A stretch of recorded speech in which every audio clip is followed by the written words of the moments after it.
대한전자 최대 주주 강민준 씨 나오셨습니다. 주주총회장이 얼어붙었습니다. 수백 명의 시선이 한 곳으로 쏠렸습니다. 일어선 것은 애띤 얼굴에 교복 입은 15살 민준이었습니다. 말도 안 돼. 애가 어떻게.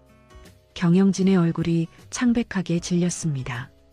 기자들의 카메라 플래시가 터지고 주주들은 술렁이기 시작했습니다. 대체 무슨 일이 있었던 걸까요? 평범한 가정의 조용한 아이가 어떻게 중견기업의 운명을 손에 쥐게 된 걸까요? 그 뒤에는 어떤 이야기가 숨어 있을까요? 이 놀라운 반전이 궁금하시다면 구독 버튼을 눌러주시고 어디서 보고 계신지 댓글 남겨주시면 그곳에 행운이 가득하길 빌겠습니다. 그럼 지금부터 모든 것이 시작된 3년 반 전으로 돌아가 보겠습니다. 강민준의 집은 어디서나 볼 수 있는 평범한 가정이었습니다. 아빠 강태수는 대한전자에서 20년째 격리부장으로 일했고 엄마 이수진은 동네에서 작은 슈퍼를 운영하며 가게를 도왔고 민준이는 학교에서 전교 1등을 하는 조용한 초등학교 6학년이었습니다. 넉넉하지는 않았지만 서로를 아끼며 부족함 없이 살아가는 그런 소박한 행복이 있는 가정이었습니다. 하지만 평범했던 일상에 균열이 생긴 건 어느 날 저녁부터였습니다. 아빠가 식탁에 앉았지만 평소와 달리 말이 없었고 젓가락을 들었다 놓았다를 반복하며 밥알만 굴리고 있었습니다. 엄마가 조심스럽게 물었지만 아빠는 한참을 망설이다가 무거운 입을 열었습니다. 회사에서 나보고 징계위원회에 회부됐대. 횡령 혐의라나 뭐라나. 민준이의 손이 공중에서 멈췄습니다. 징계위원회가 정확히 무엇인지는 몰랐지만 아빠의 떨리는 목소리와 창백한 얼굴을 보니 좋지 않은 일이라는 걸 본능적으로 알 수 있었습니다. 무슨 소리예요? 당신이 언제 회사 돈을 건드렸다고 그래요? 말도 안 되는 소리야. 나는 20년 동안 한 푼도 건드린 적 없어. 오히려 내가 박 대표 비자금 조성하는 걸 발견해서 내부 감사 요청했더니 오히려 나를 횡령범으로 몰고 있어. 아빠의 목소리가 떨렸고 주먹을 쥔 손에 핏줄이 붉어져 나왔습니다. 20년간 단 한 번도 회사 돈에 손대지 않았고 철저한 회계 관리로 모범 사원상까지 받았던 사람이 억울한 누명을 쓰고 있었습니다. 그날 밤 민준이는 방문 틈새로 새어나오는 엄마 아빠의 낮은 대화 소리를 들으며 잠을 이룰 수 없었습니다. 며칠 후 민준이는 엄마의 슈퍼에 심부름을 갔습니다. 라면 한 박스를 들고 가게 안으로 들어서는데 익숙한 목소리들이 들렸습니다. 단골 아줌마 2명이 카운터 앞에서 수군거리고 있었습니다. 아니, 그러게 말이에요. 강 부장이 횡령을 했다던데요? 그렇게 얌전해 보이던 사람이. 저도 깜짝 놀랐어요. 우리 남편이 같은 회사 다니는데 회사에서 난리래요. 수천만 원을 빼돌렸다나 뭐라나. 민준이의 발걸음이 멈췄습니다. 라면 박스를 든 손에 힘이 들어갔습니다. 에이, 사람 일은 모르는 거예요. 겉으로는 멀쩡해 보여도. 그때 카운터 안쪽에서 엄마의 목소리가 들렸습니다. 그게 오해예요.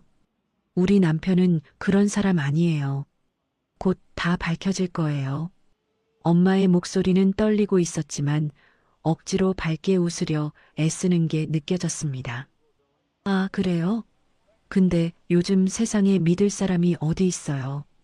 저는 그냥 뭐 그럴 수도 있다고 생각해요. 아줌마들이 물건을 사들고 나갔습니다.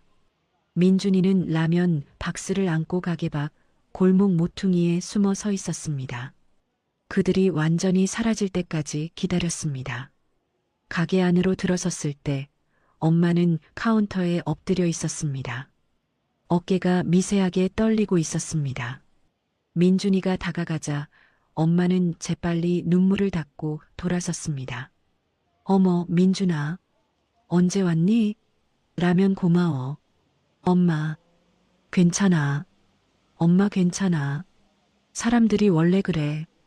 곧 다 해결될 거야. 엄마는 웃으며 민준이 머리를 쓰다듬었지만 그 손이 떨리고 있다는 걸 민준이는 알고 있었습니다. 민준이는 아무 말 없이 라면 박스를 내려놓고 가게를 나왔습니다. 골목을 걸으며 민준이는 주먹을 꽉 쥐었습니다. 손톱이 손바닥에 파고들어 아팠지만 참았습니다.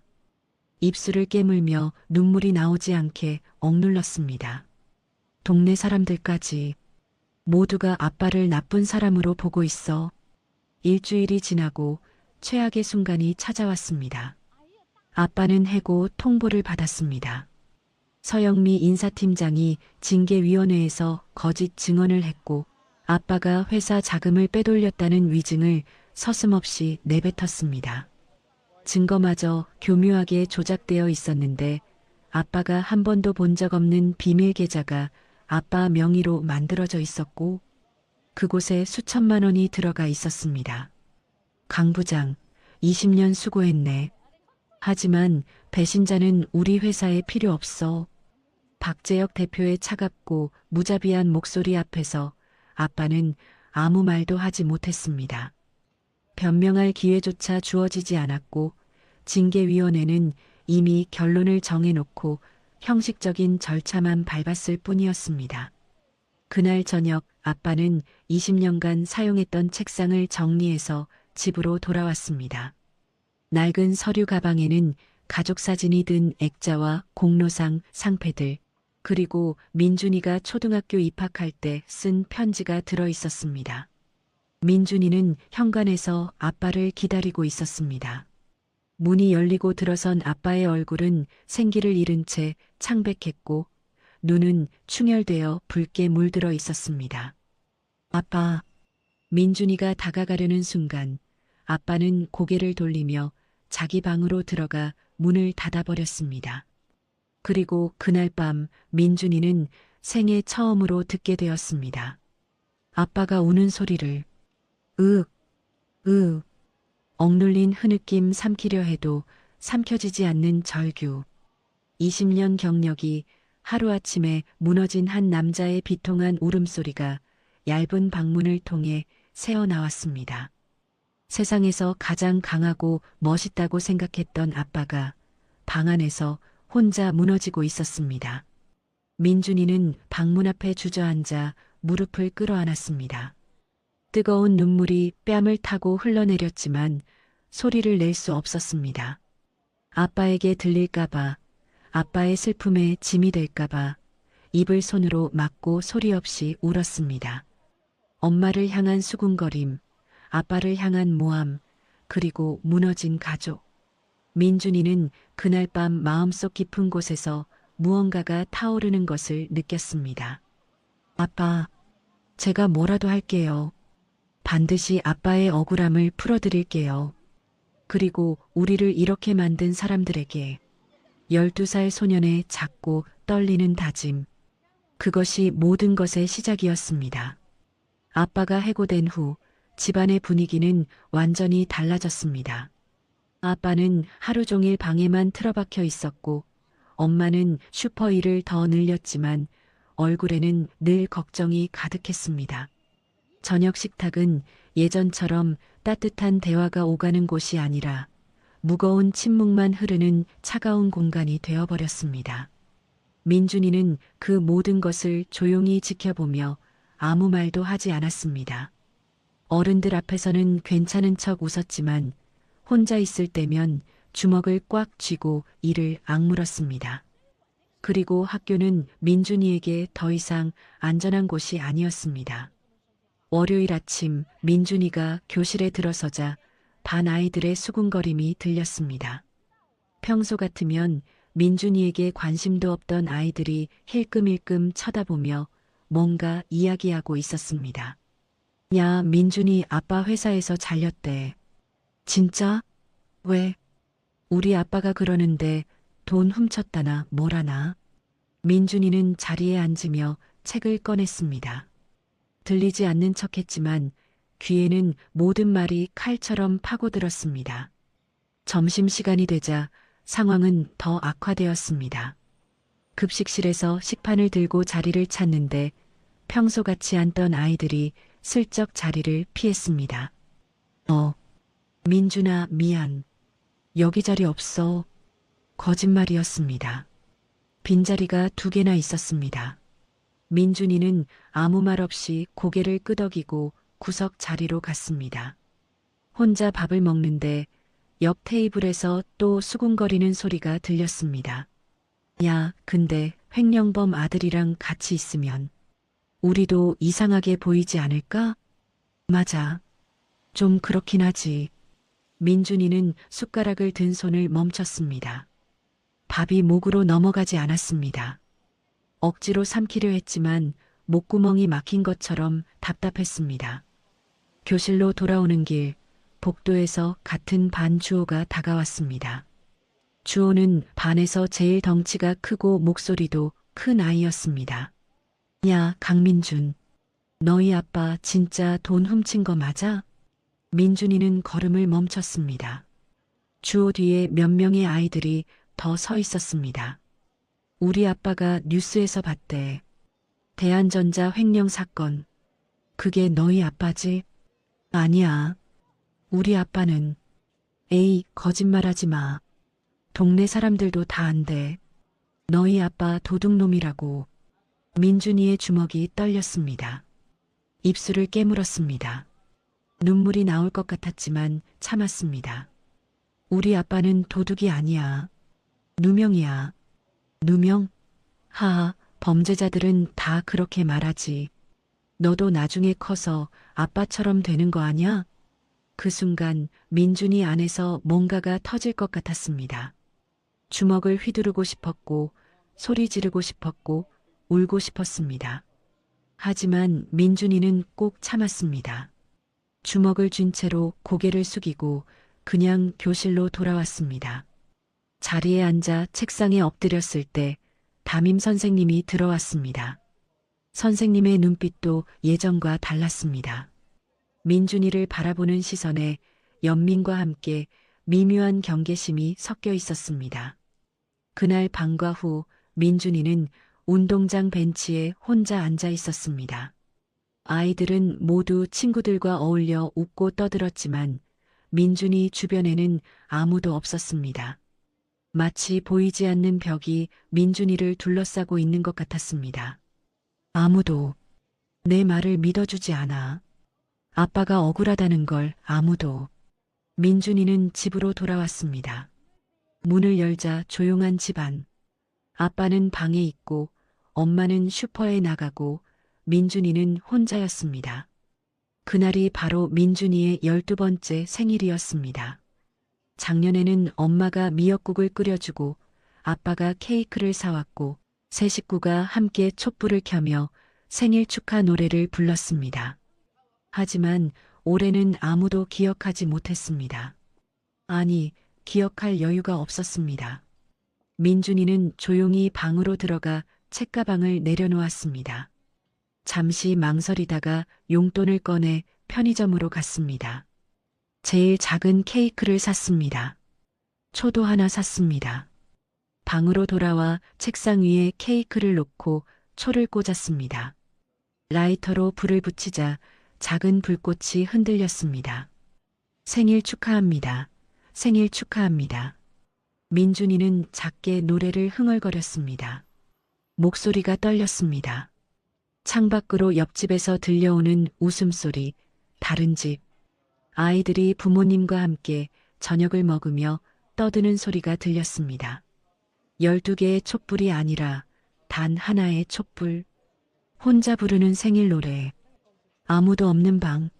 민준이는 눈을 감고 소원을 빌었습니다. 아빠가 다시 웃었으면 좋겠어요. 엄마가 걱정하지 않았으면 좋겠어요. 그리고 제가 뭐라도 할 수 있게 해주세요. 후. 촛불을 끄는 순간 눈물이 주르르 흘러내렸습니다. 더 이상 참을 수가 없었습니다. 민준이는 책상에 엎드려 소리 없이 울었습니다. 아빠에게 들릴까봐, 엄마가 돌아올까봐 입을 손으로 막고 울었습니다. 얼마나 울었을까요? 눈물이 마를 즈음 민준이는 결심했습니다. 더 이상 이렇게 당하고만 있을 수 없어. 뭔가를 해야 해. 내가 할 수 있는 걸 찾아야 해. 그날 밤 민준이는 컴퓨터를 켰습니다. 그리고 검색창에 타이핑했습니다. 대한전자 박재혁 비리 회사 횡령 증거 찾는 법, 미성년자 법적 권리. 화면을 가득 채운 검색 결과들. 민준이는 하나하나 클릭하며 읽어내려갔습니다. 밤이 깊어갔지만 민준이는 멈추지 않았습니다. 그러다 문득 떠오른 사람이 있었습니다. 할아버지. 시골에 혼자 사시는 외할아버지가 아니라 친할아버지 강동철. 민준이는 서랍에서 오래된 주소록을 꺼냈습니다. 아빠의 주소록. 거기에 할아버지 전화번호가 적혀 있었습니다. 할아버지 강동철. 아빠와 사이가 좋지 않아서 거의 만나지 못했던 친할아버지. 민준이가 5살 때 할머니 제사에서 딱 한 번 본 적이 있었습니다. 아빠는 할아버지에 대해 많이 말하지 않았지만 민준이는 우연히 들었던 적이 있었습니다. 엄마와 아빠가 조용히 대화하던 밤 민준이는 잠든 척하며 들었습니다. 할아버지가 주식으로 엄청난 돈을 벌었다는 것. 1990년대 증시에서 전설이었다는 것. 하지만 그 때문에 가족을 돌보지 못했고 할머니가 돌아가실 때도 거래소에 있었다는 것. 아빠는 그것을 평생 용서하지 못했고 할아버지와 연을 끊다시피 했습니다. 그리고 아빠는 할아버지와 정반대의 삶을 선택했습니다. 주식은 절대 하지 않고 성실한 월급쟁이로 살았습니다. 가족을 가장 소중히 여기는 사람이 되었습니다. 하지만 지금 민준이에게 필요한 건 아빠의 방식이 아니라 할아버지의 방식이었습니다. 돈을 아는 사람, 세상과 싸울 수 있는 무기를 가진 사람. 한참을 망설이다가 민준이는 핸드폰을 들었습니다. 떨리는 손으로 번호를 눌렀습니다. 신호음이 울렸습니다. 1번, 2번, 3번. 여보세요? 낮고 굵은 목소리. 할아버지였습니다. 할아버지, 저 민준이에요. 전화기 너머로 잠시 침묵이 흘렀습니다. 그리고 할아버지의 목소리가 들렸습니다. 민준아, 오랜만이구나. 무슨 일이니? 민준이는 한참을 말을 잇지 못했습니다. 목이 메었습니다. 그리고 떨리는 목소리로 말했습니다. 할아버지, 도와주세요. 아빠가. 그날 밤의 전화 통화. 그것이 민준이 인생의 진짜 전환점이었습니다. 주말 민준이는 할아버지가 사시는 시골로 향했습니다. 엄마에게는 친구 집에 간다고 둘러댔고 아빠는 방에서 나오지 않았기에 눈치챌 사람이 없었습니다. 버스를 2번 갈아타고 3시간을 달려 도착한 곳은 조용한 시골 마을이었습니다. 할아버지 집은 마을 끝자락에 있는 작은 한옥이었습니다. 오래되었지만 깔끔하게 관리된 집. 대문을 열고 들어서자 마당에서 화분을 돌보던 할아버지가 고개를 들었습니다. 강동철 할아버지는 70이 넘었지만 여전히 꼿꼿한 자세를 유지하고 있었습니다. 하얀 머리카락 아래로 날카로운 눈빛이 빛났고 주름진 얼굴에서도 예전의 카리스마가 느껴졌습니다. 할아버지는 물을 뿌리던 호스를 내려놓고 한참을 민준이를 바라보다가 거실로 들어오라며 손짓했습니다. 직접 따뜻한 차를 내오며 할아버지는 조용히 말했습니다. 민준아, 내가 나를 찾아올 줄은 몰랐구나. 할아버지의 목소리에는 복잡한 감정이 섞여 있었습니다. 놀라움, 반가움, 그리고 무거운 죄책감. 내 아버지는 아직도 나를 용서하지 못했겠지. 내가 가족보다 돈을 택한 것을. 민준이는 찻잔을 2손으로 잡고 아무 말도 하지 못했습니다. 할아버지는 창밖을 바라보며 천천히 말을 이었습니다. 내 할머니가 돌아가실 때 나는 거래소에 있었어. 마지막 순간에도 곁에 없었지. 내 아버지가 그걸 평생 용서하지 못할 거야. 나도 나 자신을 용서하지 못한다. 할아버지는 쓸쓸하게 웃었습니다. 그래서 내 아버지는 나와 정반대의 삶을 살았지. 성실하게, 정직하게, 가족을 가장 우선으로. 나처럼 되지 않으려고 그렇게 애썼어. 민준이는 할아버지를 바라봤습니다. 그 눈빛에 깊은 후회가 담겨 있었습니다. 할아버지는 이미 아버지 일을 알고 있다고 말했습니다.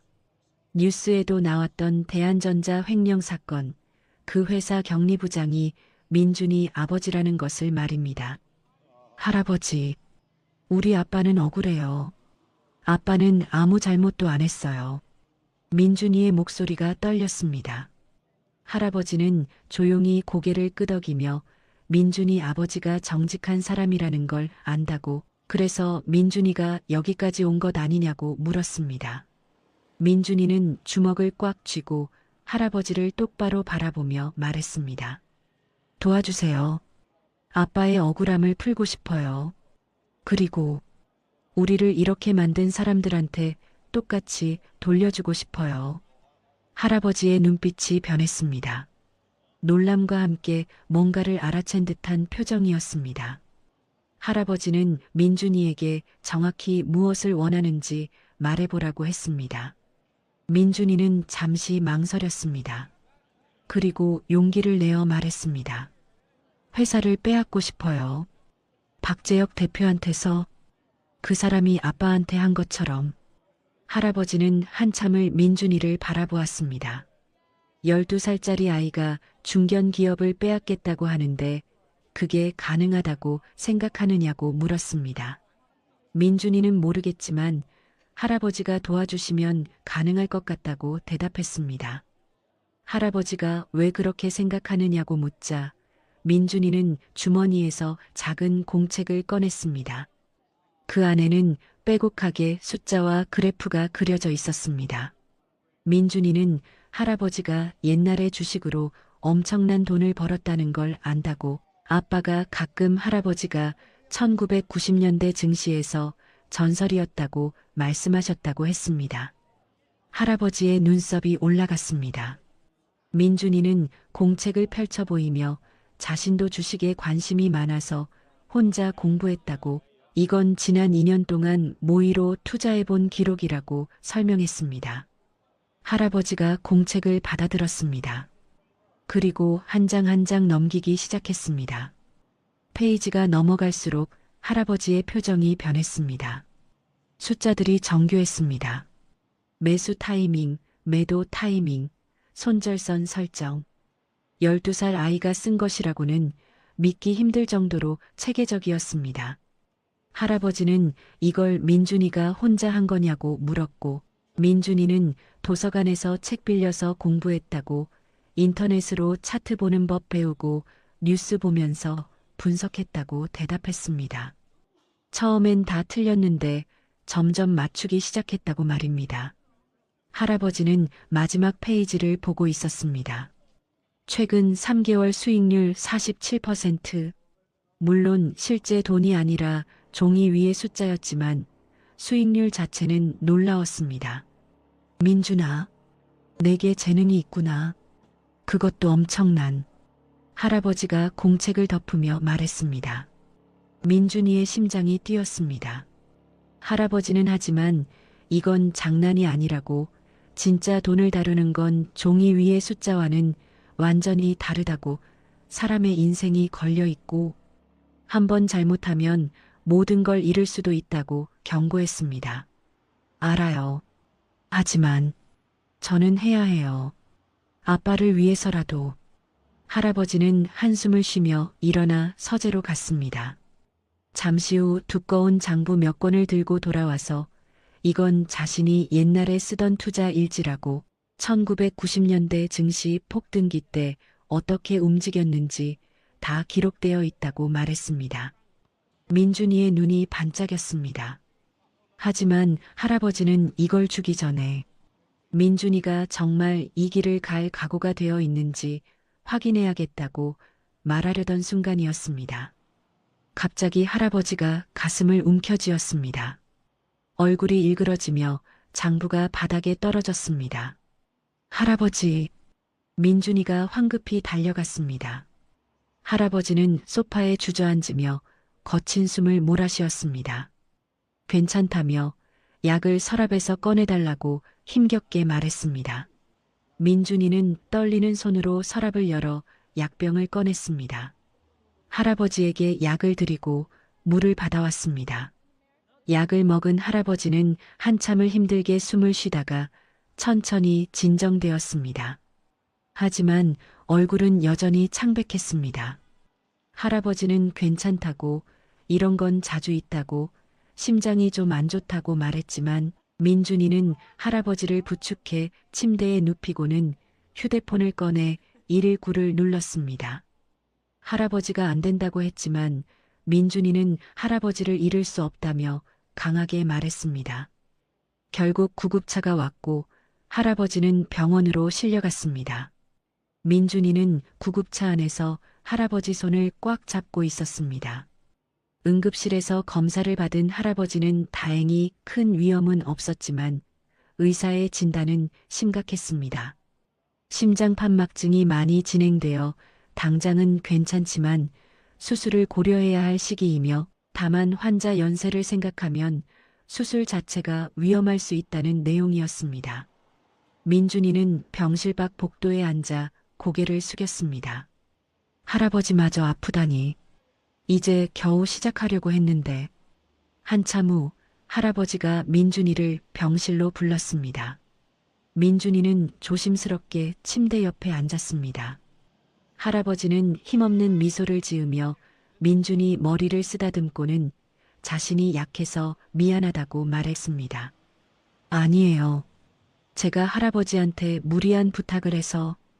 할아버지는 오히려 잘 됐다고 말했습니다. 민준이가 고개를 들었습니다. 할아버지는 천장을 보며 자신도 늙었고 언제까지 살지 모르는데 자신의 재능을 물려받을 손자가 왔으니 이건 하늘이 준 기회일지도 모른다고 말했습니다. 내가 내 할머니를 지키지 못했어. 내 아버지에게도 좋은 아버지가 되지 못했지. 하지만 민준아, 너만큼은, 내 아버지만큼은 내가 지킬 수 있을지도 모르겠구나. 할아버지의 눈가에 눈물이 맺혔습니다. 민준아, 내가 너를 가르치마. 내가 평생 쌓아온 모든 것을. 하지만 조건이 있다. 할아버지가 민준이를 똑바로 바라보았습니다. 절대 욕심내지 마라. 돈은 수단이지 목적이 아니야. 내 아버지를 구하는 게 목적이지 부자가 되는 게 목적이 아니란 걸 절대 잊지 마라. 민준이는 고개를 끄덕이며 약속하겠다고 말했습니다. 할아버지는 미소를 지으며 퇴원하면 시작하자고, 민준이의 진짜 공부를 시작하자고 말했습니다.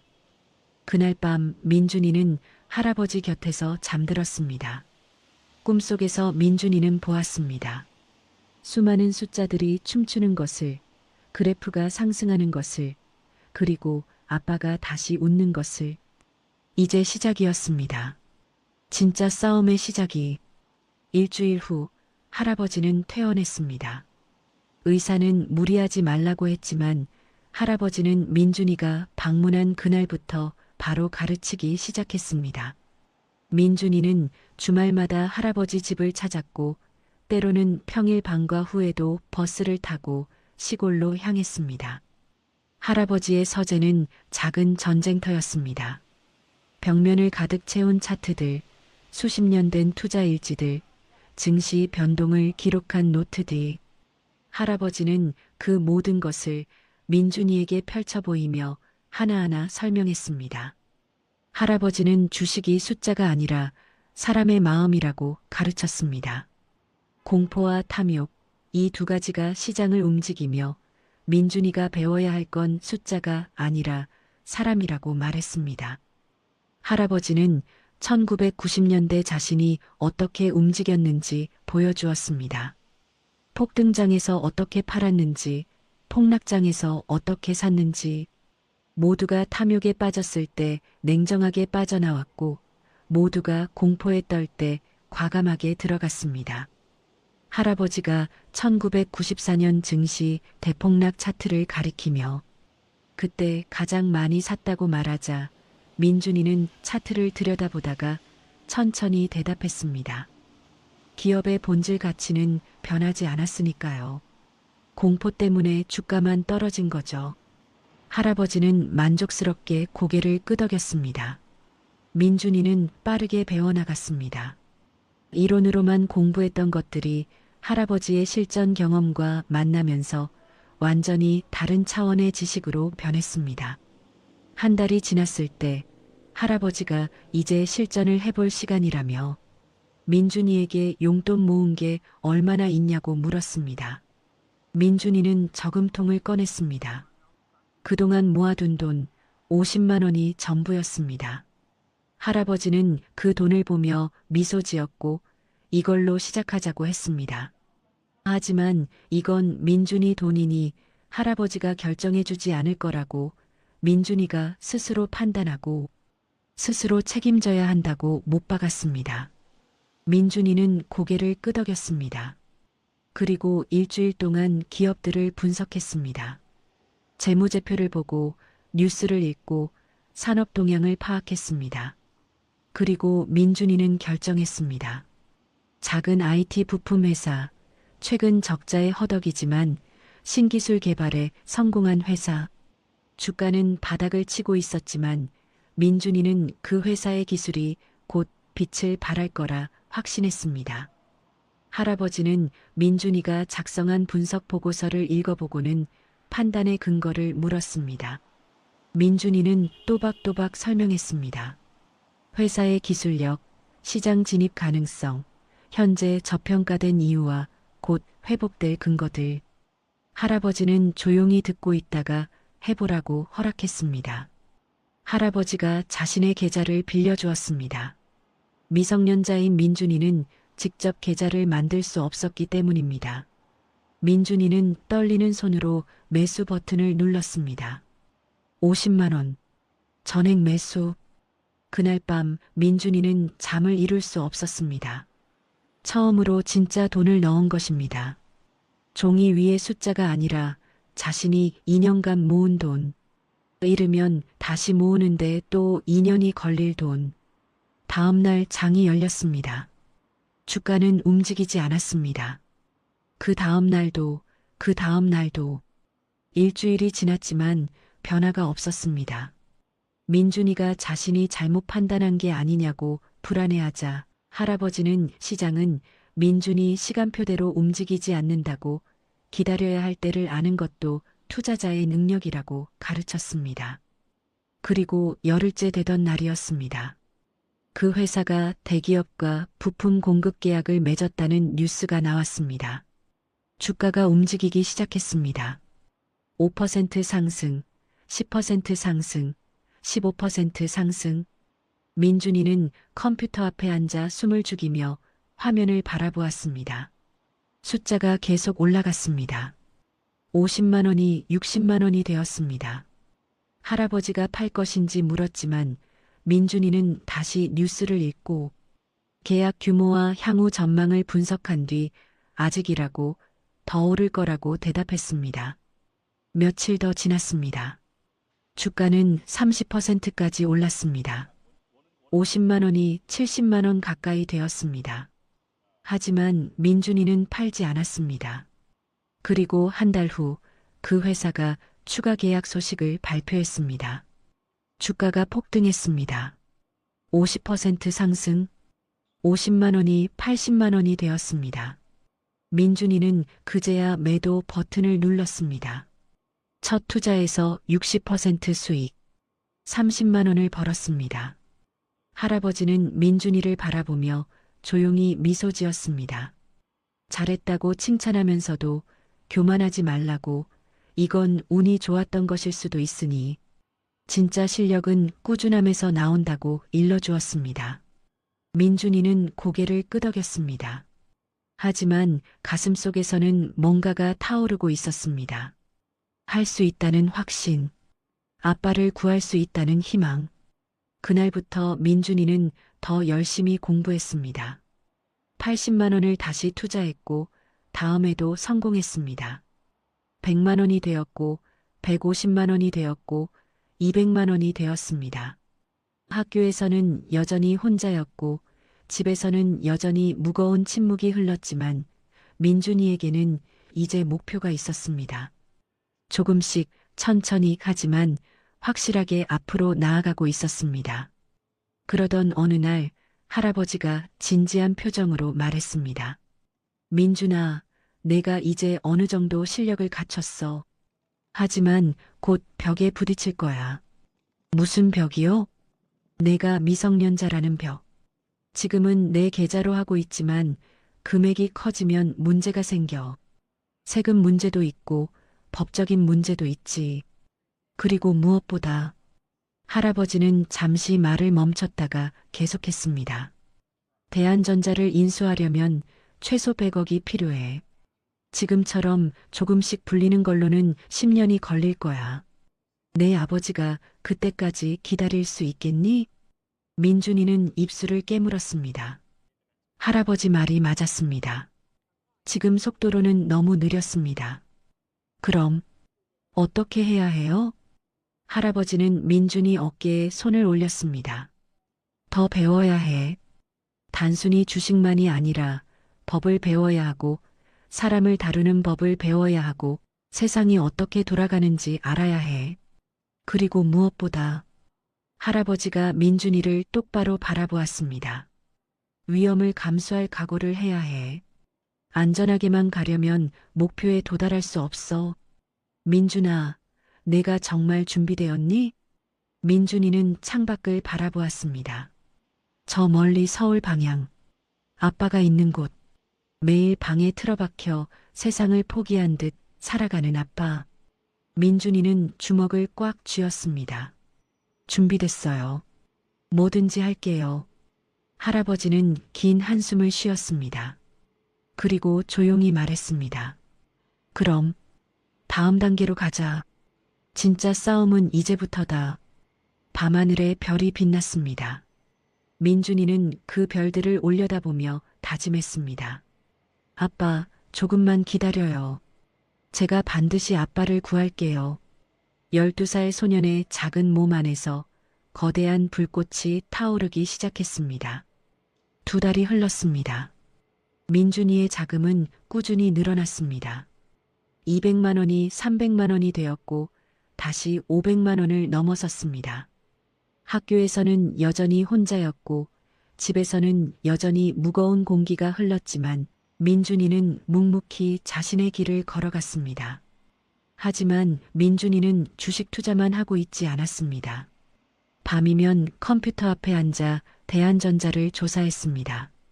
박재혁 대표에 대한 모든 것, 회사의 재무제표, 언론 기사, 심지어 인터넷 커뮤니티의 소문까지 샅샅이 뒤졌습니다. 민준이는 노트에 빼곡하게 기록했습니다. 박재혁의 행적, 의심스러운 거래 내역, 회사 자금의 흐름. 아빠가 발견했던 비자금 조성, 그것은 빙산의 일각일 뿐이었습니다.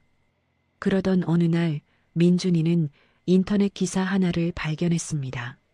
3년 전 기사였는데 대한전자가 페이퍼 컴퍼니를 통해 부품을 고가에 구매했다는 의혹이 제기되었다가 흐지부지된 사건이었습니다. 민준이는 그 페이퍼 컴퍼니 이름을 검색했습니다. 정보가 거의 없었습니다. 하지만 민준이는 포기하지 않고 상업등기부등본을 떼어봤습니다. 그리고 그곳에서 발견했습니다. 대표이사 이름 박재혁의 처남. 민준이의 심장이 뛰었습니다. 박재혁이 자기 처남 회사를 통해 회사 돈을 빼돌렸다는 증거였습니다. 민준이는 더 깊이 파고들었습니다. 그 회사와 대한전자 사이의 거래 내역을 찾아냈고 정상 시세보다 2배 이상 비싼 가격에 부품을 구매한 기록을 찾았습니다. 이거야. 이게 증거야. 민준이는 흥분을 감추지 못했습니다. 하지만 곧 현실을 깨달았습니다. 이 증거를 어떻게 사용할 것인가? 12살 아이가 이런 걸 들고 검찰에 가면 믿어줄까? 오히려 어떻게 이런 자료를 얻었냐고 추궁당할 수도 있었습니다. 민준이는 증거들을 파일로 정리해서 따로 저장해 두었습니다. 언젠가 쓸 날이 올 것이라 믿으며. 그리고 다음 주말 할아버지를 찾아갔습니다. 민준이는 대한전자 조사를 했고 박재혁의 비리 증거를 찾았다고 말하며 노트북을 펼쳐 보여주었습니다. 할아버지는 화면을 천천히 읽어 내려갔습니다. 페이퍼 컴퍼니, 고가거래, 비자금 조성, 모든 것이 체계적으로 정리되어 있었습니다. 민준아, 내가 이걸 혼자 다 찾아낸 거냐? 할아버지의 목소리에 놀라움이 섞여 있었습니다. 민준이는 고개를 끄덕였습니다. 하지만 할아버지, 이걸로 뭘 할 수 있을까요? 저는 아직 애라서. 할아버지는 한참을 생각하다가 이 증거는 아직 쓰지 말라고 때가 있다고 말했습니다. 내가 회사를 인수한 후에 주주총회에서 그때 이걸 공개하는 거야. 그럼 박재혁은 완전히 무너질 거다. 민준이의 눈이 반짝였습니다. 할아버지는 민준이 어깨에 손을 올리며 잘했다고, 투자 실력도 늘었고 이제 조사 능력까지 갖췄다고 칭찬했습니다. 하지만 할아버지의 표정이 어두워졌습니다. 할아버지는 지금 민준이 자금이 500만 원인데 대한전자 시가총액이 500억이라고 지배권을 얻으려면 최소한 150억은 있어야 하니 500만 원으로는 3년이 걸려도 부족하다고 말했습니다. 민준이는 입술을 깨물었습니다. 할아버지 말이 맞았습니다. 지금 속도로는 너무 느렸습니다. 할아버지가 서류를 꺼내 보여주었습니다. 금융감독원 규정이었습니다. 할아버지는 민준이가 미성년자라는 게 이제 진짜 문제가 될 거라고 말했습니다. 지금까지는 할아버지 계좌로 했지만 금액이 커지면 세무조사 대상이 되고 증여세 문제도 생긴다고 했습니다. 그리고 무엇보다 주주총회에서 의결권을 행사하려면 실질 주주가 민준이가 아니라 할아버지로 되어 있어야 하니 민준이 뜻대로 할 수 없다고 설명했습니다. 민준이는 주먹을 쥐었습니다. 벽이었습니다. 아무리 실력이 있어도 아무리 증거를 찾아도 12살이라는 나이가 모든 걸 막고 있었습니다. 민준이가 방법이 없냐고 묻자 할아버지는 긴 한숨을 쉬며 방법이 하나 있기는 하지만 위험하다고 조심스럽게 말했습니다. 어떤 방법이요? 할아버지는 차명계좌라고 친척들 명의로 여러 계좌를 만들어서 분산 투자하면 한 계좌당 금액이 크지 않아서 눈에 안 띄고 나중에 주식을 모아서 민준이 명의로 증여받는 방법이라고 설명했습니다. 민준이는 할아버지를 바라보았습니다. 할아버지는 고개를 저으며 하지만 이건 불법이고 걸리면 다 잃을 수도 있으며 친척들이 배신하면 그 사람들 명의로 되어 있으니 주인 행세를 할 수도 있다고 경고했습니다. 하지만 다른 방법이 없잖아요. 할아버지는 민준이의 절박한 눈빛을 보며 가슴이 아팠습니다. 시간을 두고 생각해 보라고. 이건 민준이 인생이 걸린 문제이고 한번 시작하면 돌이킬 수 없다고 말했습니다. 그날 밤 민준이는 집으로 돌아와 방에 누웠습니다. 천장을 바라보며 생각했습니다. 차명계좌, 불법, 위험. 하지만 아빠는 지금도 방에 틀어박혀 있고 엄마는 슈퍼에서 혼자 고생하고 있고 민준이는 학교에서 여전히 횡령범의 아들로 불리고 있었습니다. 정상적인 방법으로는 절대 아빠를 구할 수 없었습니다. 3년? 5년? 그때까지 기다릴 수 없었습니다. 아빠는 그 시간을 견디지 못할 것 같았습니다. 민준이는 눈을 감았습니다. 그리고 떠올렸습니다. 생일날 혼자 촛불을 켜던 그날을, 학교에서 모욕당하던 그날을, 슈퍼에서 엄마가 수군거림을 들으며 억지로 웃던 그날을. 민준이는 결심했습니다. 할아버지, 하겠어요. 차명계좌 만들어주세요. 위험해도, 불법이어도, 나는 해야 해. 아빠를 구하는 게 먼저야. 12살 소년이 어른들의 세계로 한 발 더 깊이 들어가는 순간이었습니다.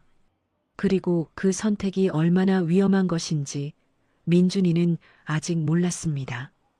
할아버지는 친척들을 하나씩 찾아다녔습니다. 먼 친척, 거의 연락하지 않던 사촌들, 할아버지의 옛 친구들. 할아버지는 그들에게 계좌를 빌려달라고 부탁했습니다. 물론 이유는 밝히지 않았습니다. 단지 손자 교육용이라고만 했습니다. 대부분은 거절했습니다. 하지만 몇몇은 할아버지를 믿고 도장을 찍어 주었습니다. 총 6개의 계좌, 할아버지 자신의 계좌까지 합치면 7개였습니다. 민준이는 이제 7개의 무기를 손에 쥔 셈이었습니다. 그날 밤 민준이는 500만 원을 7개 계좌에 분산했습니다. 한 계좌당 70만 원 정도. 작은 금액이었지만 7배로 나눠진 만큼 7배로 투자할 수 있었습니다. 민준이는 전략을 바꿨습니다. 이제는 안전한 투자가 아니라 공격적인 투자를 해야 했습니다. 단기간에 큰 수익을 내야 했습니다. 그리고 민준이는 찾았습니다. 작은 제약회사 하나. 신약 개발에 성공했지만 임상시험 결과를 기다리는 중이었습니다. 주가는 바닥이었습니다. 만약 임상시험이 성공하면 주가는 폭등할 것이고 실패하면 모든 것을 잃을 것이었습니다. 민준이는 모든 자금을 그 회사에 걸었습니다. 500만 원 전부. 할아버지는 걱정스러운 눈으로 민준이를 바라봤지만 말리지 않았습니다. 이미 민준이는 자신의 길을 선택했고 할아버지는 그저 지켜볼 수밖에 없었습니다. 2주 후 임상시험 결과가 발표되었습니다. 성공이었습니다. 주가가 폭등했습니다. 하루 만에 30% 상승, 이틀째 50%, 사흘째 100%, 500만 원이 1000만 원이 되었습니다. 민준이는 매도하지 않았습니다. 더 오를 것이라 확신했습니다. 그리고 그 확신은 맞았습니다.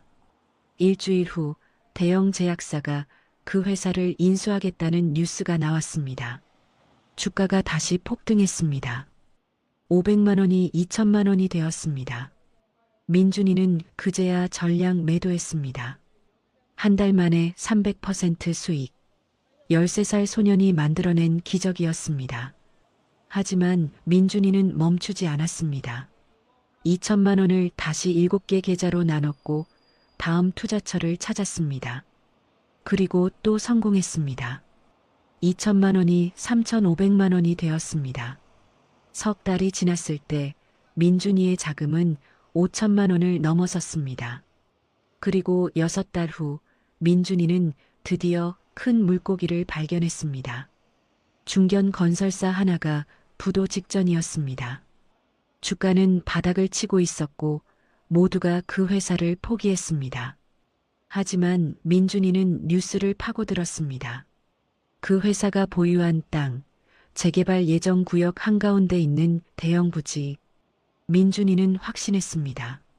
재개발이 확정되면 그 땅의 가치는 수십 배로 뛸 것이고 회사는 살아날 것이었습니다. 민준이는 5천만 원 전부를 그 회사에 투자했습니다. 할아버지는 심장약을 먹으며 민준이를 말렸습니다. 민준아, 이건 너무 위험해. 부도 직전 회사야. 잘못하면 모든 걸 잃어. 할아버지, 제 판단을 믿어주세요. 이번엔 정말 확실해요. 민준이의 눈빛은 확고했습니다. 할아버지는 더 이상 말릴 수 없었습니다. 그리고 한 달 후 재개발 계획이 공식 발표되었습니다. 주가가 미친 듯이 올랐습니다. 하루의 상한가, 이틀 연속 상한가, 사흘 연속 상한가. 5천만 원이 1억이 되었고 2억이 되었고 3억이 되었습니다. 민준이는 3억에서 절반을 팔고 나머지는 계속 보유했습니다. 그때 할아버지가 결정을 내렸습니다. 자신의 은퇴 자금 3억 원을 민준이에게 맡긴 것이었습니다. 민준이의 실력을 완전히 믿게 된 할아버지는 같은 회사 주식을 매수했습니다. 1년 후 그 회사 주가가 10배로 뛰었을 때 민준이와 할아버지는 전량 매도했습니다. 민준이의 5천만 원은 5억 원이 되었고 할아버지의 3억 원은 3억 원 그대로 수익을 냈습니다. 합쳐서 8억 원이었습니다. 14살 소년이 만들어낸 8억 원. 누구도 믿을 수 없는 숫자였습니다. 학교에서 민준이는 여전히 혼자였고 집에서는 여전히 무거운 침묵이 흘렀습니다. 하지만 민준이의 컴퓨터 화면에는 8억 원이라는 숫자가 떠 있었습니다. 할아버지는 민준이를 끌어안았습니다. 민준아, 내가 해냈구나. 정말 대단하다. 하지만 할아버지의 목소리는 떨리고 있었습니다. 기쁨이 아니라 두려움이었습니다. 하지만 민준아, 이제 진짜 조심해야 해. 8억이면 눈에 띄기 시작할 거야. 할아버지의 경고는 정확했습니다. 며칠 후 할아버지에게 전화가 왔습니다. 세무서였습니다. 할아버지 계좌의 거래 내역을 확인하고 싶다는 내용이었습니다. 할아버지는 전화를 끊고 창백한 얼굴로 민준이를 불렀습니다. 민준아, 시작됐어. 세무조사가. 민준이의 얼굴도 하얗게 질렸습니다.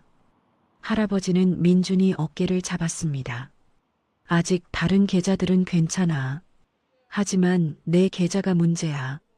금액이 너무 커. 증여세를 내야 할 수도 있고 최악의 경우. 할아버지는 말을 멈췄습니다. 최악의 경우는 차명 계좌가 발각되는 것이었습니다. 그러면 모든 거래가 불법이 되고 8억 원을 모두 잃을 수도 있었습니다. 민준이는 주먹을 쥐었습니다. 이렇게 멀리 왔는데 이제 와서 무너질 순 없었습니다. 할아버지, 제게 증여하세요. 증여세 내고 합법적으로 제 명의로 만드는 거예요.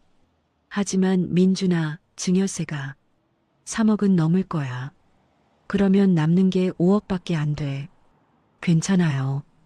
5억이면 충분해요. 1년 안에 100억까지 만들 수 있어요. 민준이의 목소리에는 흔들림이 없었습니다. 할아버지는 민준이를 보며 놀라움과 걱정이 섞인 눈빛을 보냈습니다. 14살 소년이 이미 어른보다 더 냉철했습니다. 돈을 다루는 법을 아는 것을 넘어 위험을 관리하는 법까지 알고 있었습니다. 하지만 할아버지는 알고 있었습니다. 이 아이가 너무 빨리 달리고 있다는 것을, 14살 아이가 감당하기엔 너무 큰 무게를 짊어지고 있다는 것을, 그리고 언젠가 그 무게가 이 작은 어깨를 짓누를 것이라는 것을. 그날 밤 민준이는 혼자 방에 앉아 있었습니다. 8억 원. 아니, 곧 증여세를 내면 5억 원. 대한전자 인수까지 아직 멀었습니다. 하지만 불가능하지 않았습니다. 1년, 아니 2년이면 충분했습니다. 민준이는 창밖을 바라보았습니다. 저 멀리 서울의 불빛들이 반짝이고 있었습니다. 그곳 어딘가에 대한전자가 있고 박재혁이 있고 그리고 아빠의 억울함이 있었습니다. 민준이는 다짐했습니다. 조금만 더 달리면. 하지만 민준이는 아직 몰랐습니다. 가장 큰 시련이 바로 앞에 기다리고 있다는 것을. 5억 원을 합법적으로 민준이 명의로 만든 후 민준이는 더욱 공격적으로 움직였습니다. 민준이는 이제 시장을 읽는 눈이 완전히 달라져 있었습니다. 5억 원을 10억으로, 10억을 20억으로, 20억을 30억으로 불렸습니다. 1년 반 만의 일이었습니다. 하지만 30억으로는 부족했습니다. 대한전자를 인수하려면 최소 80억은 필요했습니다. 할아버지는 친척들을 다시 설득했습니다. 민준이의 지금까지의 성과를 보여주고 계획을 설명했습니다.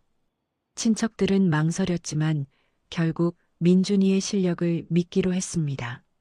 각자 5억에서 10억씩 총 50억 원이 모였습니다. 민준이의 30억과 합쳐 80억이 되었습니다. 친척들은 투자자이자 동업자가 된 것이었습니다. 성공하면 함께 수익을 나누기로 약속했습니다. 그리고 마침내 민준이는 80억을 손에 쥐었습니다. 15살이 막 지난 소년이 만든 기적. 이제 대한전자를 인수할 수 있는 금액이었습니다. 민준이는 컴퓨터 화면에 떠 있는 숫자를 보며 눈물을 흘렸습니다. 아빠, 이제 곧이에요. 조금만 더 기다려요. 하지만 그날 밤 할아버지에게서 전화가 왔습니다. 민준아, 병원에, 빨리. 할아버지의 목소리는 거의 들리지 않았습니다. 민준이는 급히 시골로 달려갔습니다. 병원 응급실에 할아버지가 누워 있었습니다. 얼굴은 창백했고 산소 마스크를 쓰고 있었습니다. 의사가 나와서 말했습니다. 심장판막증이 악화되었습니다. 당장 수술하지 않으면 위험합니다. 하지만 환자분 나이와 상태를 보면 수술 자체도 위험합니다. 민준이는 할아버지 손을 잡았습니다. 할아버지는 힘없이 미소 지으며 민준이를 보았습니다. 민준아, 미안하다. 할아버지가 끝까지 함께 못해줄 것 같구나. 아니에요, 할아버지. 수술하면 괜찮아질 거예요. 민준아, 내가 해냈어. 80억? 정말 대단하다. 하지만 할아버지는 숨을 힘겹게 쉬며 말을 이었습니다. 조심해라. 너무 빨리 왔어. 이제 위험해질 거야. 그날 할아버지는 응급수술을 받았습니다. 민준이는 수술실 밖에서 밤새 기다렸습니다. 새벽 5시 수술실 불이 꺼졌습니다. 의사가 나왔습니다. 수술은 성공했습니다. 하지만 회복까지는 시간이 필요합니다. 민준이는 중환자실 유리창 너머로 할아버지를 보았습니다. 온몸에 관이 연결되어 있고 인공호흡기가 숨을 대신 쉬어주고 있었습니다. 민준이는 집으로 돌아왔습니다. 새벽 6시 현관문을 열고 들어서는데 거실에 불이 켜져 있었습니다. 엄마가 소파에 앉아 있었습니다. 민준이 앞에 노트북이 펼쳐져 있었습니다. 화면에는 증권 계좌가 띄워져 있었고 80억이라는 숫자가 선명하게 보였습니다. 엄마의 목소리는 떨리고 있었습니다. 이게 뭐냐고, 어젯밤에 방 청소하다가 노트북을 봤다고 80억이라는 돈이 대체 어디서 난 거냐고 물었습니다. 민준이는 말문이 막혔습니다. 엄마는 일어나 민준이 어깨를 잡으며 설마 나쁜 짓을 한 건 아니냐고 솔직히 말하라고 다그쳤습니다. 손이 떨리고 있었습니다. 민준이는 주식 투자를 했다고 할아버지가 가르쳐 주셨다고 설명했습니다. 주식?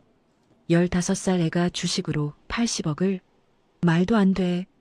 엄마는 울고 있었습니다. 민준이도 눈물이 났습니다. 정말이에요, 엄마. 저는 아빠를 구하려고 대한전자를 인수해서 아빠의 억울함을 풀어드리려고. 그 순간 엄마의 손이 민준이 뺨을 때렸습니다. 그만해. 내가 뭔데 회사를 인수해. 너는 그냥 공부나 하고 친구들이랑 놀아야 할 나이야. 엄마는 무너져 내렸습니다. 바닥에 주저앉아 울면서 말했습니다. 민준이가 요 몇 년간 혼자 뭔가 하는 걸 다 알았다고, 주말마다 어디 가고 밤마다 컴퓨터 앞에 앉아 있는 것을 보며 미칠 것 같았다고, 우리 아들이 무슨 일을 벌이고 있는지 얼마나 걱정했는지 아느냐고 울먹였습니다. 민준이는 엄마를 안으려 했지만 엄마는 민준이를 밀쳐냈습니다. 미안해요, 엄마. 하지만 저는 해야 했어요. 아빠가 너무 힘들어 하셔서. 엄마는 소리쳤습니다. 내 아빠가 원하는 건 내가 이런 위험한 일 하는 게 아니라 내가 행복한 거라고, 평범하게 자라는 거라고 말입니다. 그때 현관문이 열렸습니다. 아빠가 들어왔습니다. 오랜만에 방에서 나온 아빠는 거실의 상황을 보고 멈춰 섰습니다.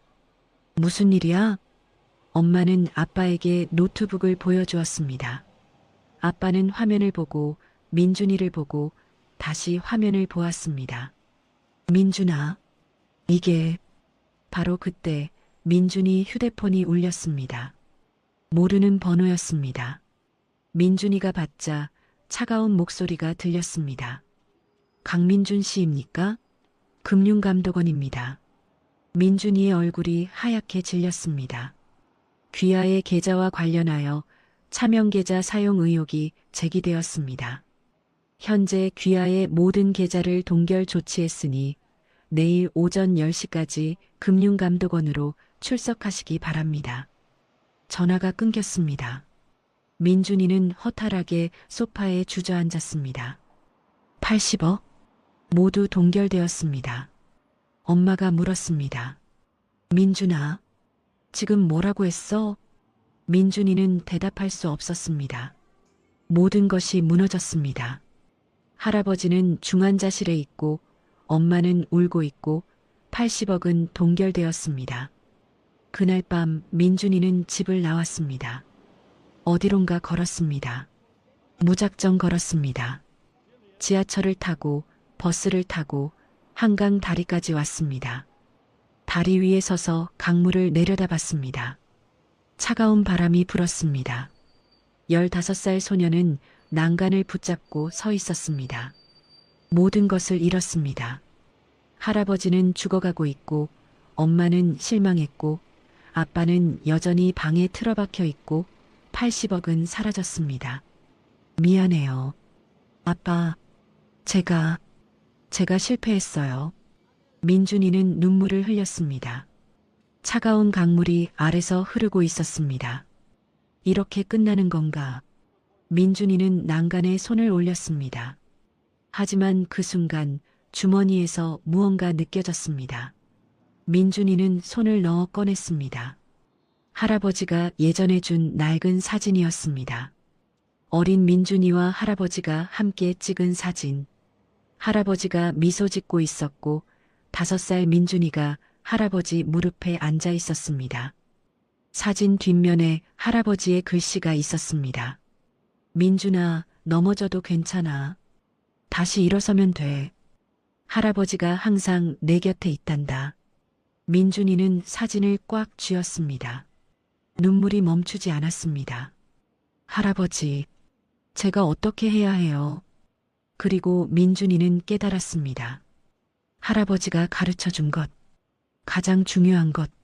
민준아, 진짜 투자자는 폭락장에서 만들어진다. 모든 걸 잃었을 때, 그때 진짜 실력이 나온다. 민준이는 천천히 난간에서 손을 떼었습니다. 아직 끝나지 않았습니다.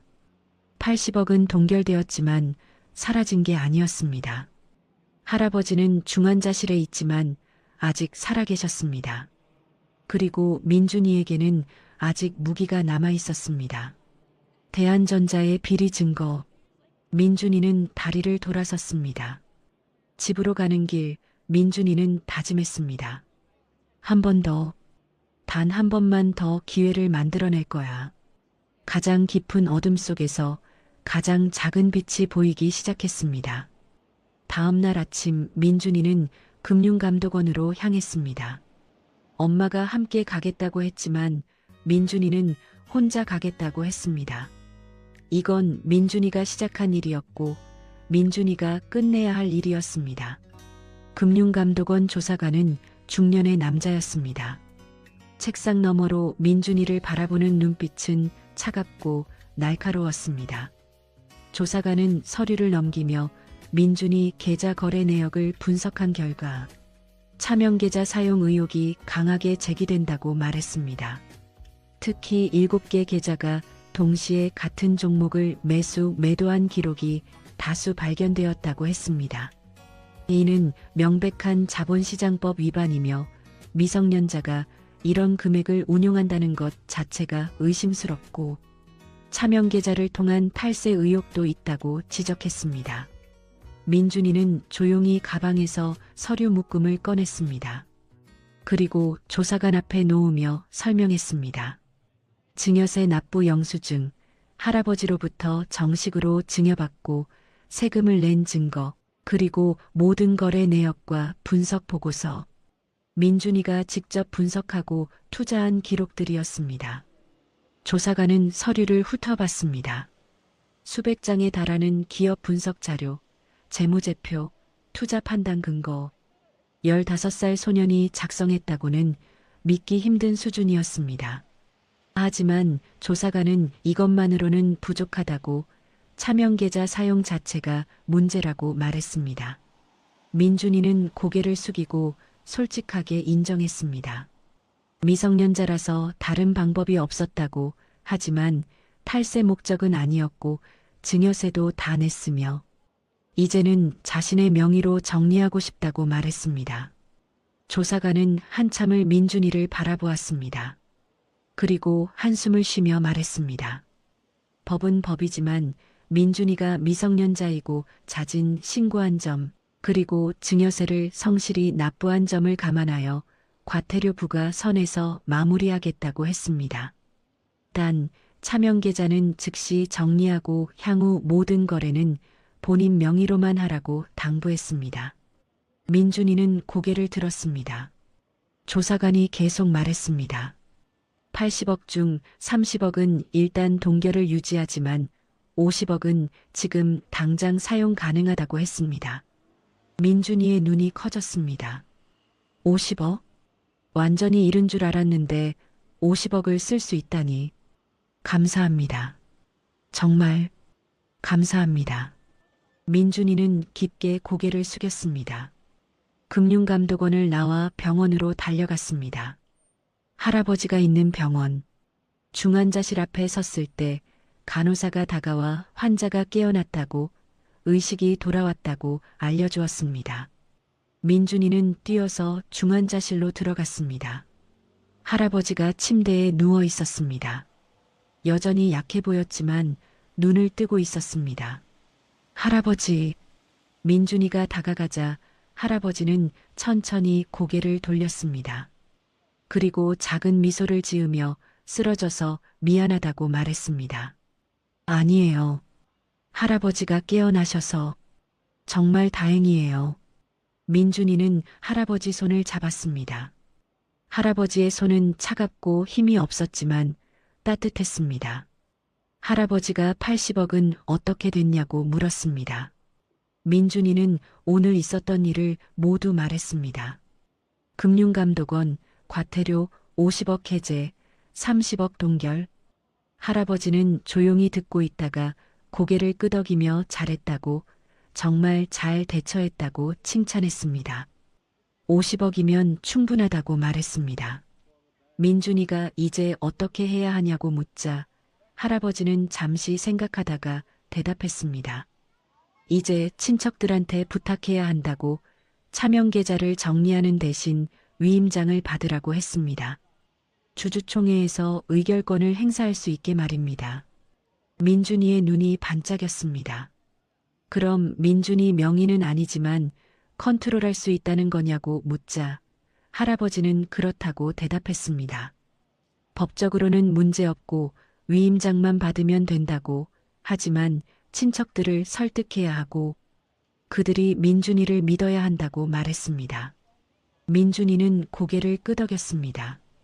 할아버지는 민준이 손을 꽉 잡으며 자신이 곧 퇴원할 테니 그때까지 잘 버티라고 당부했습니다.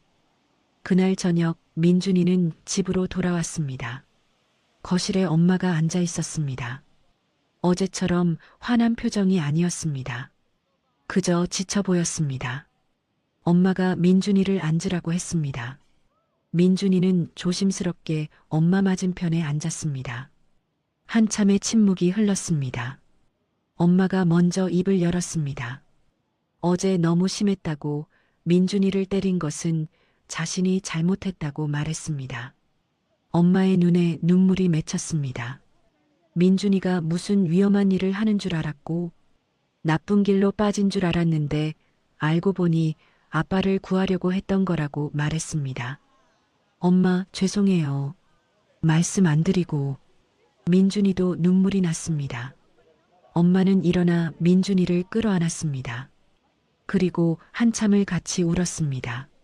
민준아, 엄마는 내가 무사하면 돼. 아빠도 돈도 회사도 다 필요 없어. 우리 민준이만 무사하면 돼. 엄마가 계속 말했습니다. 하지만 민준이가 정말 하고 싶은 거라면 엄마가 막지 않겠다고, 대신 조심하라고, 엄마가 도와줄 수 있는 건 없지만 적어도 응원은 하겠다고 말했습니다. 민준이는 엄마 품에서 고개를 끄덕였습니다. 그날 밤 민준이는 오랜만에 편안하게 잠들었습니다.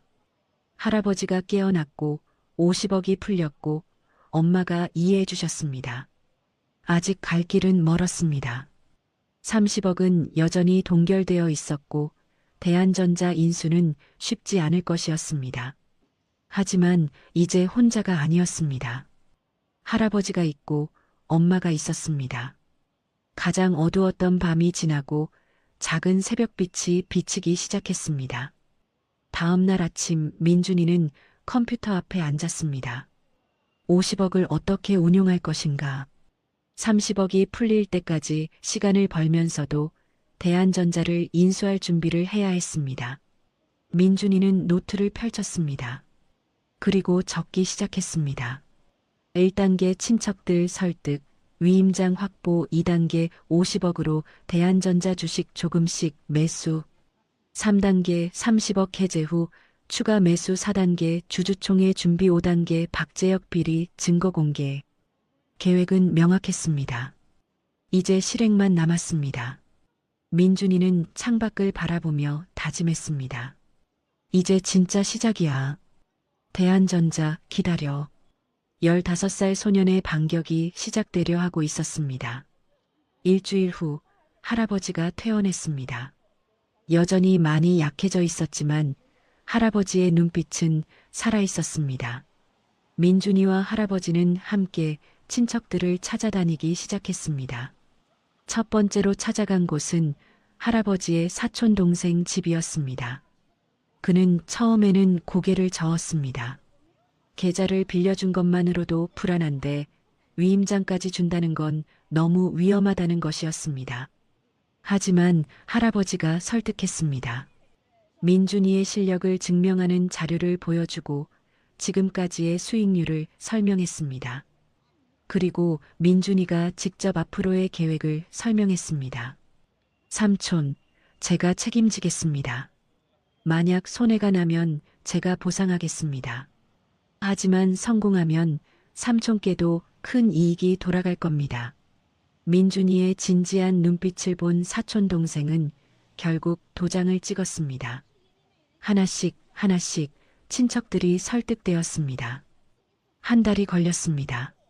하지만 결국 7명 모두에게서 위임장을 받았습니다.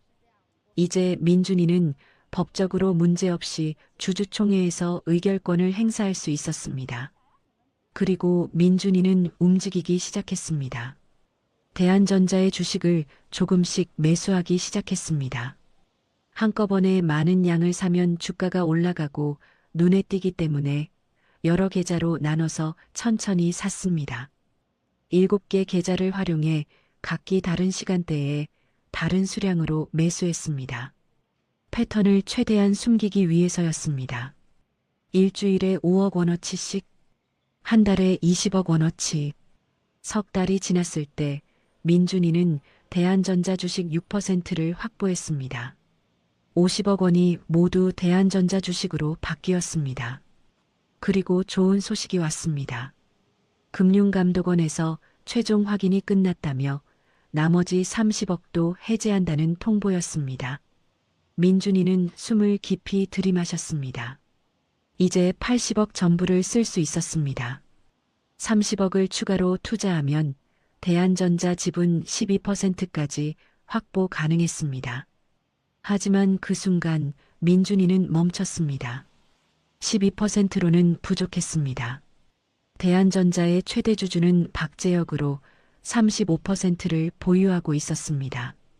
경영권을 빼앗으려면 최소한 그와 비슷한 지분이 필요했습니다. 민준이는 할아버지와 상의했습니다. 할아버지, 돈이 더 필요해요.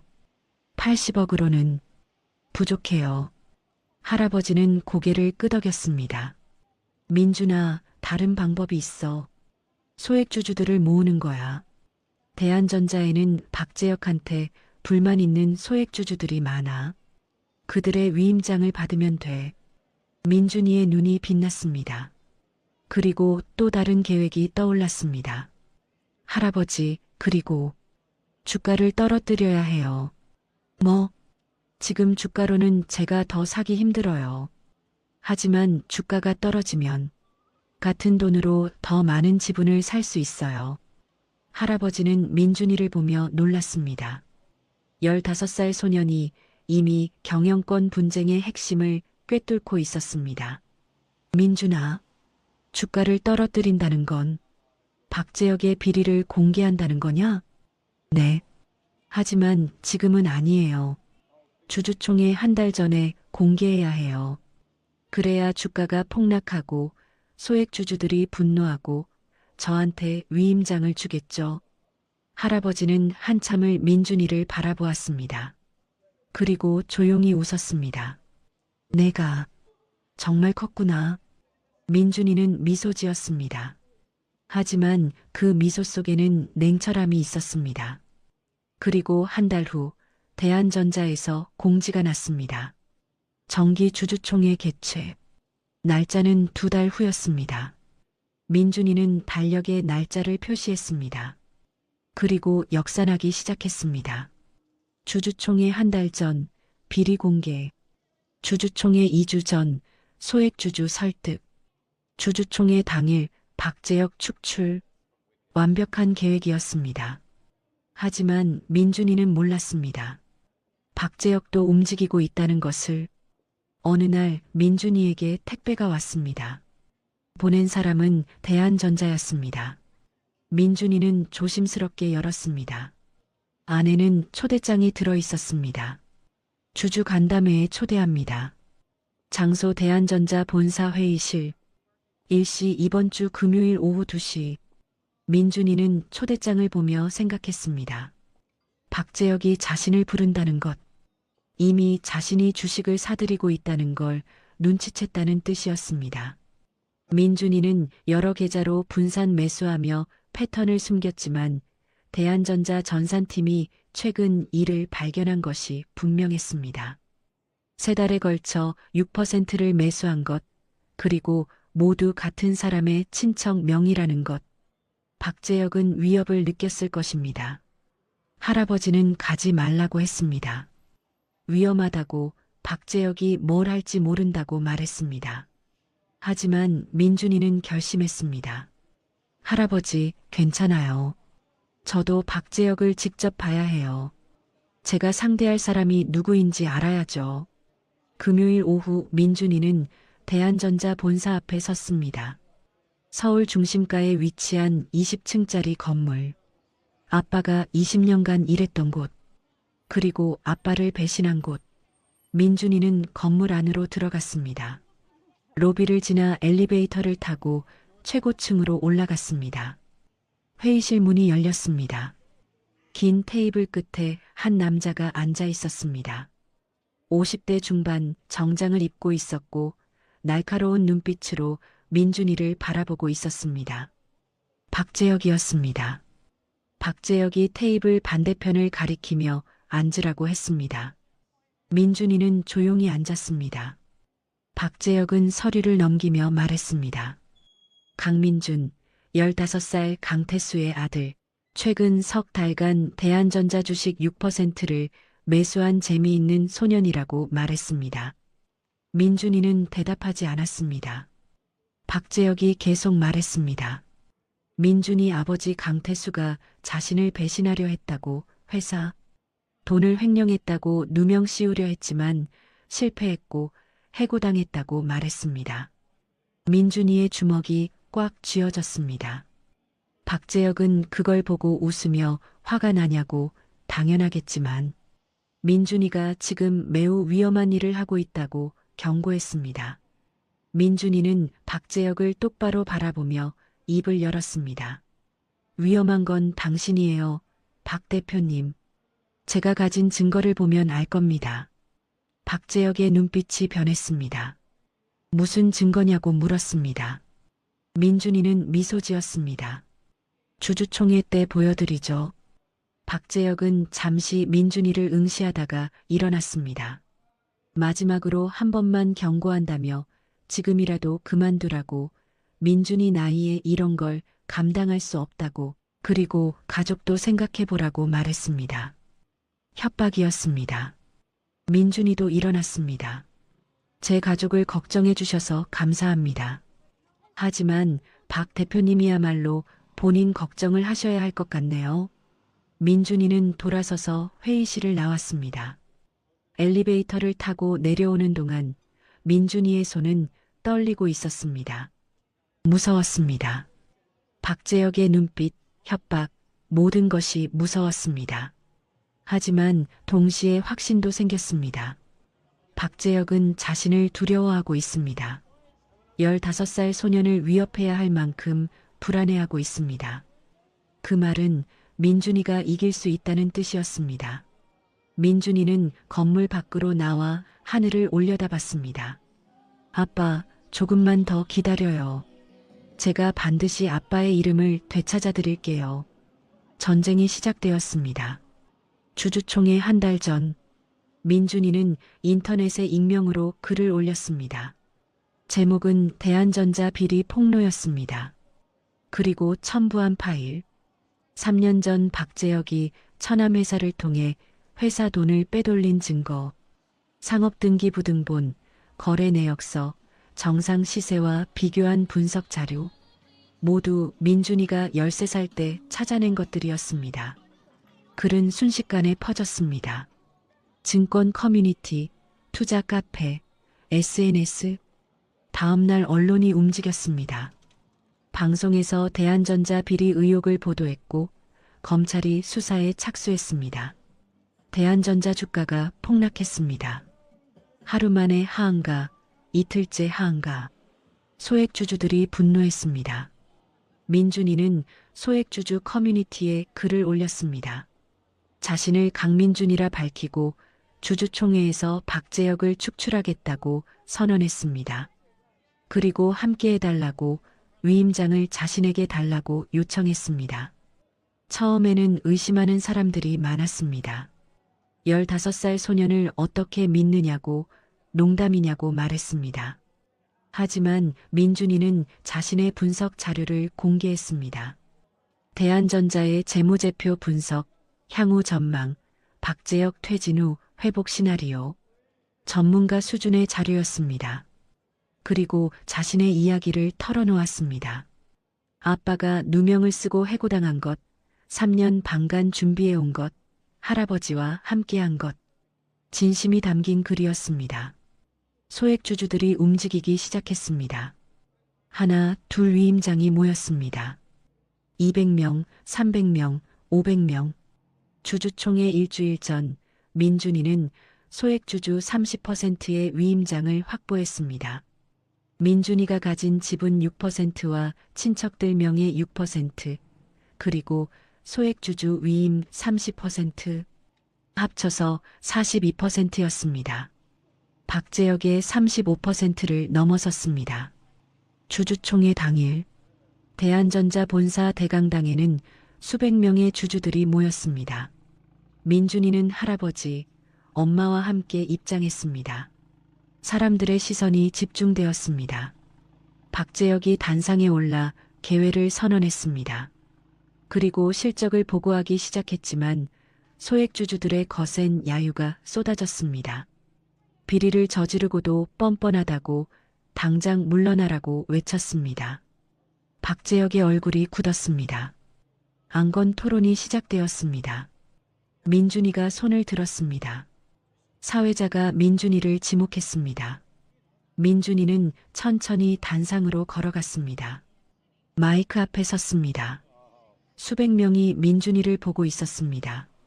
손이 떨렸지만 민준이는 마이크를 잡았습니다. 안녕하십니까? 저는 주주 강민준입니다. 민준이의 목소리가 강당에 울렸습니다. 저는 15살입니다. 여러분께서 의아하실 겁니다. 왜 이런 어린 소년이 여기 서 있는지. 민준이는 숨을 깊이 들이마셨습니다. 제 아버지는 이 회사에서 20년을 일했습니다. 경리부장 강태수입니다.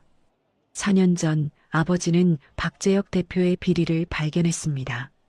하지만 오히려 누명을 쓰고 해고당했습니다. 강당이 조용해졌습니다. 민준이는 계속 말했습니다. 그때부터 준비했다고, 아버지의 억울함을 풀기 위해, 이 회사를 바로잡기 위해 3년 반이 걸렸다고 말했습니다. 12살 아이가 할아버지에게 주식을 배우고 밤마다 이 회사를 조사하고 증거를 찾았다고 설명했습니다. 민준이는 서류를 들어 올렸습니다. 여기 있습니다. 박재혁 대표가 천암회사를 통해 회사 돈을 빼돌린 증거. 검찰도 이미 수사 중입니다. 이런 사람이 계속 대표로 있어야 합니까? 소액주주들이 안 된다고 외쳤습니다. 민준이는 계속 말했습니다. 저는 오늘 제안합니다. 박재혁 대표 해임, 그리고 제 아버지를 포함한 억울하게 해고된 직원들의 복직. 이 회사는 다시 시작해야 합니다. 박재혁이 일어나 항의했습니다. 미성년자가 주주총회에서 이런 걸 할 수 없다고, 불법이라고 소리쳤습니다. 하지만 민준이가 서류를 내밀었습니다. 법정 대리인의 동의서가 여기 있습니다. 그리고 제가 가진 건 제 지분 6%와 위임받은 소액주주 30%, 총 36%입니다. 그리고 친척 명의 6%까지 합치면 42%입니다. 민준이는 박재혁을 똑바로 바라보았습니다. 이제 투표하겠습니다. 박재혁 대표 해임에 찬성하시는 분은 거수해 주십시오. 수백 개의 손이 올라갔습니다. 42%가 넘는 찬성이었습니다. 박재혁의 얼굴이 창백해졌습니다. 그는 자리에서 일어나 강당을 나갔습니다. 아무 말도 하지 않았습니다. 주주총회가 끝났습니다. 소액주주들이 민준이에게 다가와 악수를 청했습니다. 감사하다고, 잘했다고 말했습니다. 민준이는 엄마와 할아버지를 보았습니다. 엄마는 울고 있었고 할아버지는 미소 짓고 있었습니다. 한 달 후 대한전자 임시 이사회가 열렸습니다. 새로운 대표이사가 선임되었고 억울하게 해고된 직원들의 복직이 결정되었습니다. 그 중에는 강태수도 있었습니다. 그날 저녁 강태수는 4년 만에 정장을 입었습니다. 거울 앞에 선 그의 눈에는 눈물이 맺혀 있었습니다. 민준이가 아빠 방문을 두드렸습니다. 아빠, 내일 출근하시죠? 아빠는 고개를 끄덕였습니다. 그리고 민준이를 끌어안았습니다. 민준아, 고맙다. 정말 미안하고 고맙다. 아빠, 이제 괜찮아요. 다시 시작하는 거예요. 그날 밤 온 가족이 모였습니다. 아빠, 엄마, 민준이, 그리고 할아버지. 할아버지가 민준이네 집을 방문한 것은 오랜만이었습니다. 아빠는 할아버지를 보자 굳어졌습니다. 할아버지가 먼저 입을 열었습니다. 태수야. 아빠는 고개를 돌렸습니다. 할아버지는 계속 말했습니다. 미안하다.